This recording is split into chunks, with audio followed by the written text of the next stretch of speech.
As we go throughout the evening and overnight period, cloud cover continues to be the case out there. Temps will fall down into the 60s, maybe some 50s well inland, but the good news is we stay dry. This coastal system doesn't really get going until we head into the day tomorrow. And for us in Hampton Roads, late in the day tomorrow. We'll show you how it plays out. Again, we're dry tonight for the most part, maybe an isolated sprinkle down into North Carolina, but that's about it. As we head into Saturday morning, 8 a.m., most of the rain is far south of the Albemarle Sound, likely towards Ocracoke and Hatteras. That's where the winds will also be steadiest throughout the day with this coastal storm moving in from the south.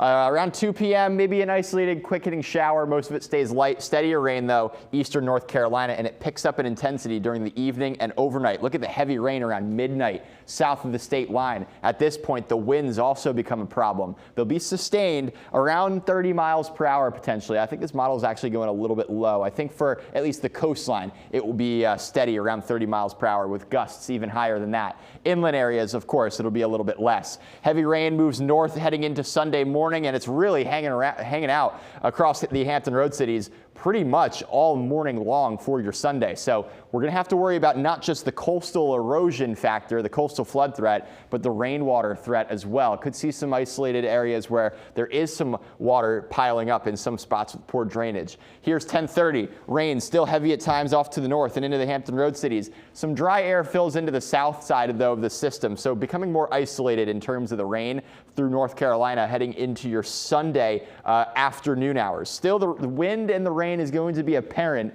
through the rest of the day Sunday, just not nearly as widespread. Here's what we're thinking for your winds. Going through Sunday or Saturday evening, already picking up 35 to 45 miles per hour along the Outer Banks. 20 to 30 though for the south side into the Hampton Roads cities. Won't be too intense just yet.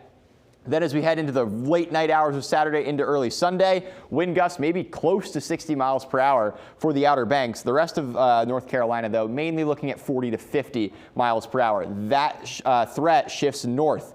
Virginia Beach could be gusting to 50 miles per hour. Same thing for the peninsulas into the eastern shore through the midday hours of your Sunday, and it's still strong throughout the rest of the afternoon Sunday. By Monday, though, with the storm moving north, we're going to start to wind things down, but not before potentially getting to major flood stage for parts of the south side. Right now, the current forecast, Sewell's Point, 6.4 feet. That could go up a little bit. There will be some areas, though. The Lynn Haven Inlet River system, around 6.2 is the current forecast for Sunday during the early afternoon. That would put us into major flood stage. Smithfield, their major flood category there. Same thing for Yorktown. So there's going to be isolated spots. In terms of rainfall, here's what we're thinking generally. It's going to depend on where that heaviest rain sets up. Where it does, 2+ inches of rain, not out of the question, maybe close to 4 inches or more towards the Outer Banks and especially down towards Hatteras. The rest of us, though, maybe around an inch or just a little bit less. Again, it's really going to depend on the track that this storm takes and how strong it is. But here's your 7-day. We'll have drier weather returning by middle of next week.